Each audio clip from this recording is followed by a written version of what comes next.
Hello, my name is Chong Sit Yi, and this is my first assignment for Introduction of Psychology. So let's start the journey.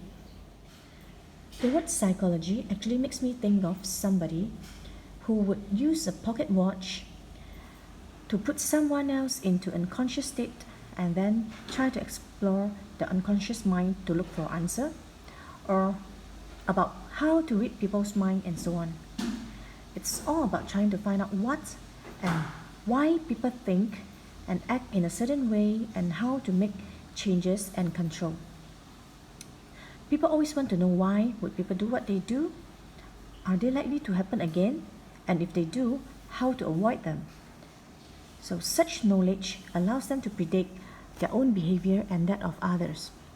Even when we were at young age, when our mother got angry, we started to think, why was she angry? We then related it to something that had happened before she got angry.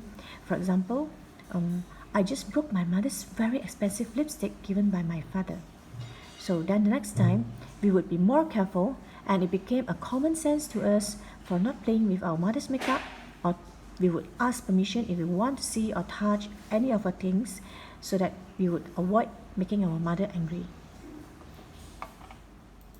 So when exactly did psychology begin? When we trace back to the ancient times, we can already see that humans have been contemplating the reasons of behavior.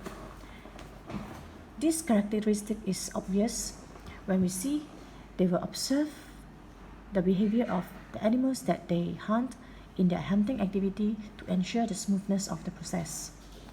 We also can trace back the ideas and speculation about human nature and behavior back to the 5th century BC when Plato, Aristotle, and other famous Greek philosophers were born. These famous philosophers had contributed great ideas to our psychology field today. For example, Aristotle was being regarded as the father of the field of logic, and he was also the first to build a formalized system for reasoning. There is a very famous quote by German psychologist Hermann Ebbinghaus that said, psychology had a long past but a short history.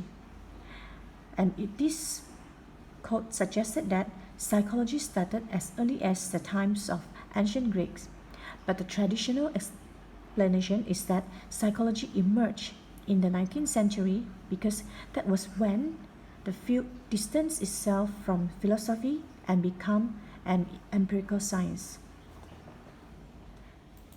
Now, let's define psychology.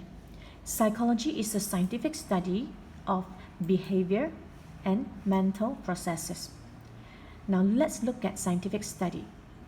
Previously, we were talking about how, in ancient times, humans observed animals' behavior in their hunting activity, as well as the Greek philosophers who speculated human behaviors. We can see that in both examples, there is absence of scientific study. Therefore, psychology has to have scientific study in place. What is scientific study?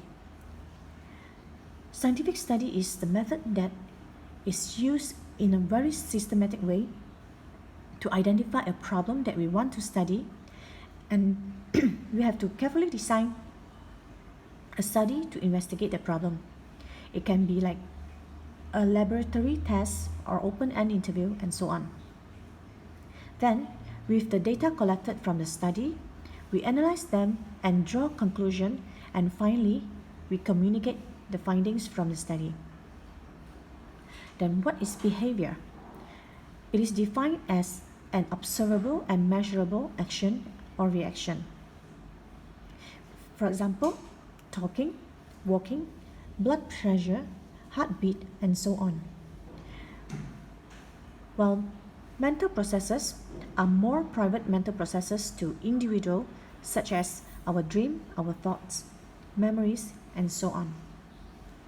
So in short, psychology is to use scientific study that seek to understand our thoughts, feelings, and actions, and then find the possible causes through the analysis of collected data and information.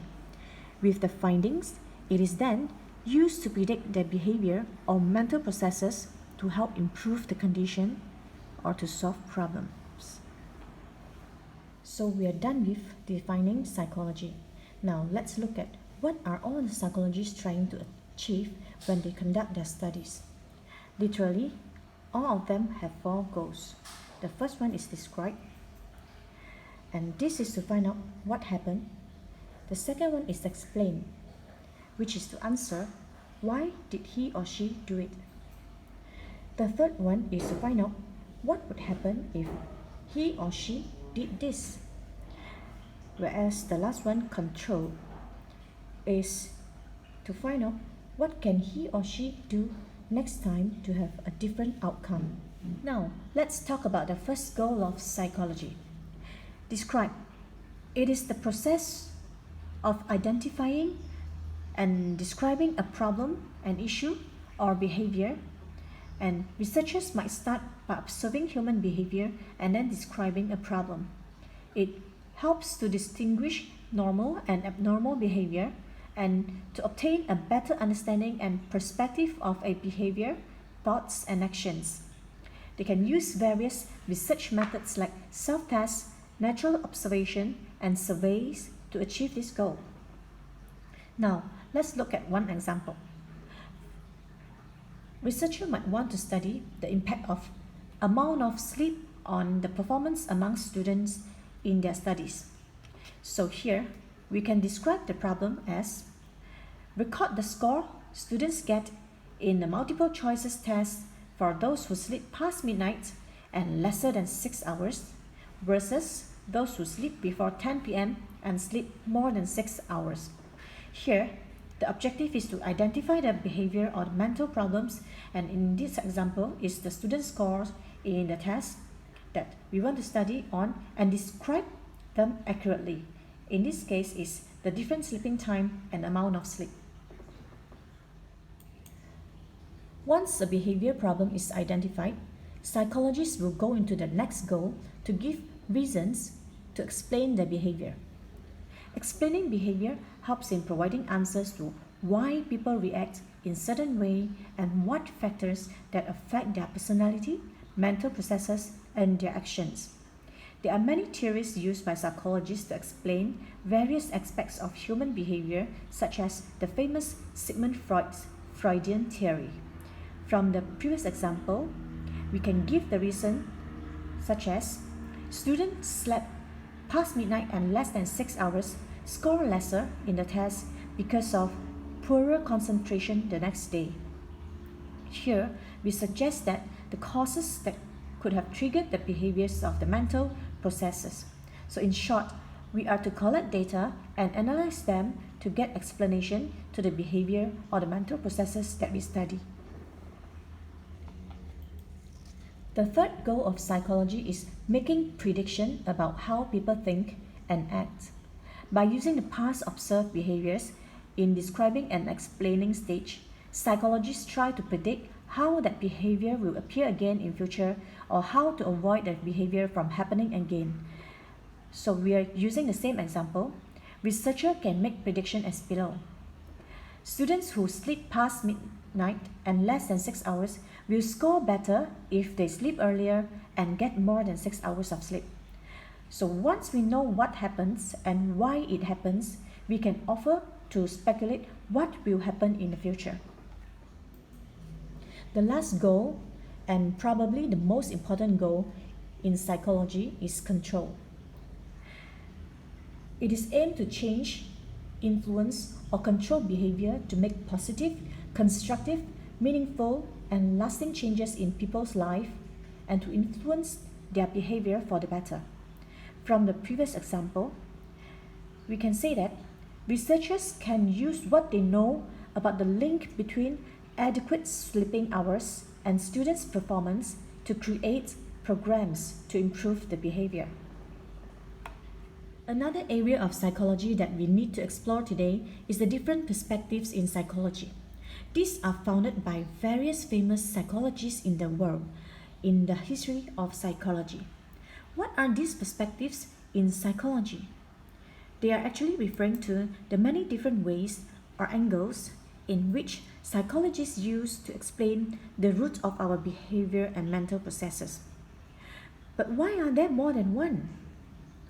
Reason is, until now, there is no one single perspective that is good enough to be used to explain all behaviors and mental processes. Therefore, some behaviors need more than one perspectives to explain. Throughout the history of psychology, different psychologists around the world had introduced their own theories to tackle the question of why we do what we do. So, we are going to explore on a few famous ones next. The first theory of behavior being introduced was the psychodynamic perspective. It was founded by Sigmund Freud, who believed that a person's behavior and personality are determined by the unconscious desires, thoughts, and memories. It means that our behavior is motivated by the irrational impulses and desires of inner force in our unconscious mind. Our behavior throughout the life is influenced by the unconscious feeling and hidden memories of our childhood experiences. Therefore, Freud believes that if we are able to dig deep enough into one's unconscious mind, every action and behavior in their life can be predicted. In psychodynamic perspective, a violent person is believed to behave in such aggression by the influence of their unpleasant childhood experience. For example, someone who had experience of child abuse, and this is buried deeply in their unconscious mind. This theory is still widely in use to help patients with mental disorder. Another famous perspective is the biological perspective. It was founded by William James, who argued that scientific study of psychology should be grounded in an understanding of biology. It is a way of looking at how our thoughts, mood, and actions are shaped by biological processes. And it is one of the major perspectives in psychology that involves such things as studying the brain, immune system, central nervous system, and genetics. While panic disorder will be regarded as being driven by the unconscious mind, like an unsolved childhood trauma experience in psychodynamic perspective, biological perspective will attribute panic disorder to chemical imbalance in the brain. Other very famous examples are Parkinson's disease, which is related to neurological disorder, and people with panic disorder are said to have up to 8 times more likely to have a first-degree relatives who also suffers from this condition. And this explanation actually is referring to the genetic factor of the person. Next, let's look at behavioral perspective. It was founded by John B. Watson, who emphasized that only observable and measurable behavior should be studied. Behavioral psychologists believe that external environmental stimuli influence our behavior and that we can be trained to act a certain way.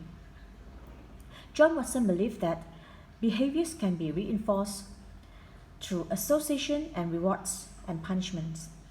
For example, if we want our child to finish the food in plate in every meal, we can reinforce by rewarding with praise. Or if we want our child to clean up the toys after play, we can reinforce the habit by punishment. So this is an approach that behavior is learned by forming an association between a certain behavior and the consequences of that behavior. This approach is very helpful in changing harmful behavior in both children and adults. But it cannot explain all behaviors as it neglects other important influences on behavior, and it only focuses on observable and measurable behaviors. The evolutionary perspective is a rather interesting perspective. It was introduced by Charles Darwin and his theory of evolution, and natural selection proposed that the behavior and mental processes are the result of evolution. He believes that our ancestors who had the psychological advantages which allowed them to adapt better and to survive their environment pass on these behavioral traits to their future generations through the process of natural selection. This was best explained in Charles Darwin's famous quote, "It's not the strongest of the species that survives, nor the most intelligent, but the one most responsive to change." A very common example of this theory is humans' natural ability in language learning. At some point in history, early men developed language skills beyond grunting and pointing. The ability to communicate complex thoughts was beneficial for human survival, and as a result, language acquisition abilities evolved and advanced through the process of natural selection. Another interesting example that explains the evolutionary theory is that the emotion of jealousy has survived in men over time because this emotion leads them to protect their mate against rivals and thus increases their reproductive rate. The last perspective that we're going to discuss is the social-cultural perspective. It is founded by Lev Vygotsky in 1931, and this theory explains how our social background and cultural experiences influence our thinking and our behavior, and emphasize the importance of understanding those influences when interpreting behavior of others. Social and cultural influences can come from our parents, our caretakers, our teachers, our friends, and the society at large. One's thinking and behavior are shaped by learning the value, norm, and cultural habits and beliefs of people around them. For example, poverty will make Cambodian children to have low self-esteem and become antisocial due to its engagement from school and the need to work long hours to support their family.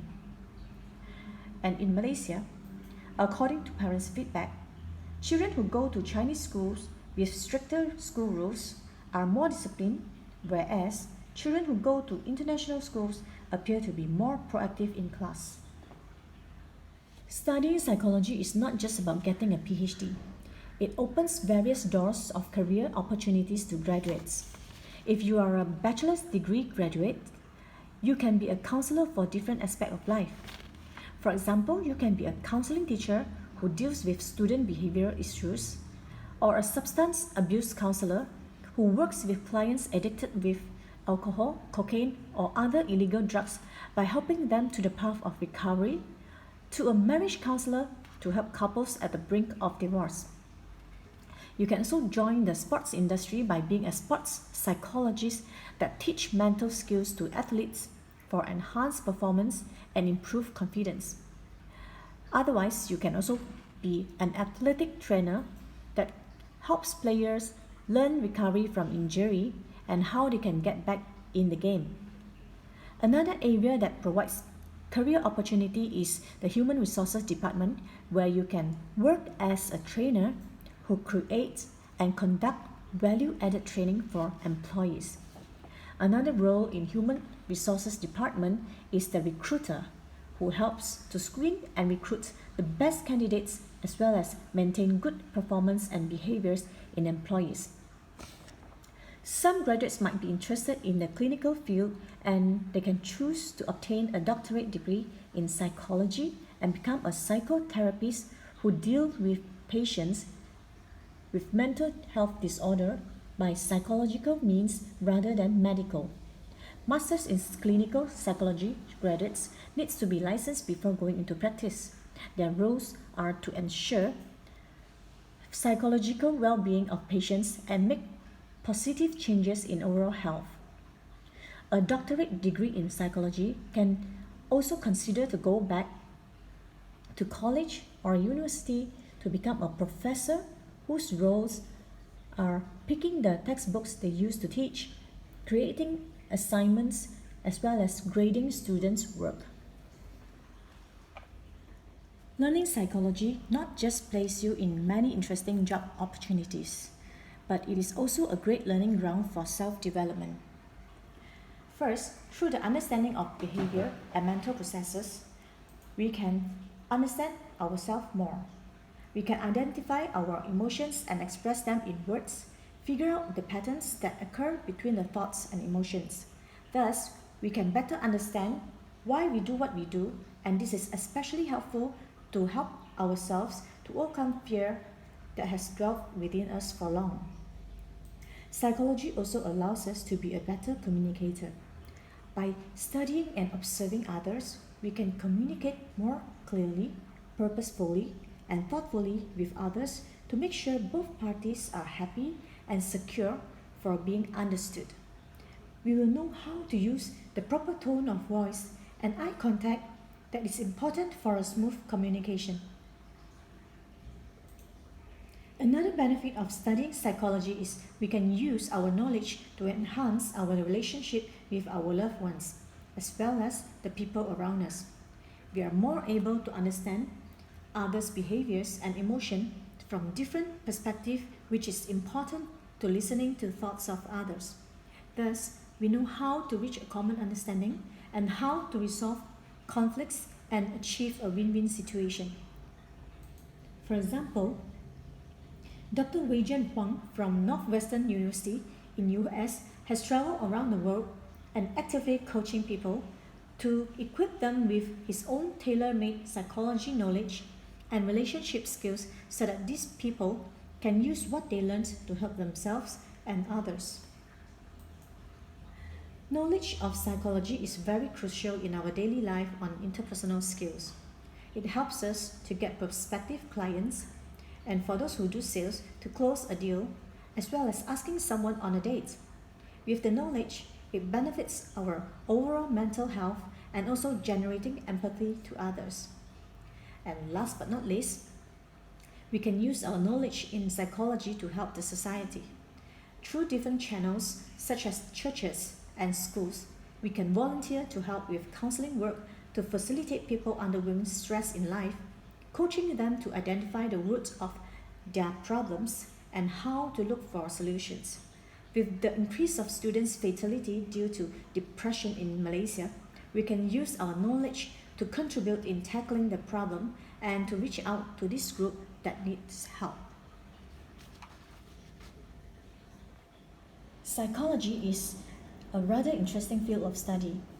It helps us to understand human behavior and mental processes, and it helps us to better understand ourselves as well as others. It is becoming more popular that between 1.2 million and 1.6 million undergraduates who take introductory psychology classes each year. Learning psychology helps to address mental health issues. The highly pressured lifestyle had caused an alarming rise of mental health issues, which is a major public health concern throughout the world. It contributes to a substantial proportion of health problems in most countries. Reports indicate that 1 in every 3 Malaysian adults struggle with mental health problems. The 2017 National Health and Morbidity Survey reported that 29% of Malaysians have depression and anxiety disorder compared to 12% in 2011. The survey also reported that suicidal thoughts among teenagers aged 13 to 17 have increased from 7.9% in 2012 to 10% in 2017. Government plays a vital role in raising public awareness and providing accessible mental health care. Society must improve their mental health literacy and create awareness of the importance of mental resilience for those who need it. More tertiary students should be encouraged to specialize in studies focusing on mental health care to address the shortage of qualified professionals. So by creation of more workforce in psychology, it will not just benefit the individual themselves, but also benefit the society and the country as a whole. This is the end of my presentation today. Thank you for watching.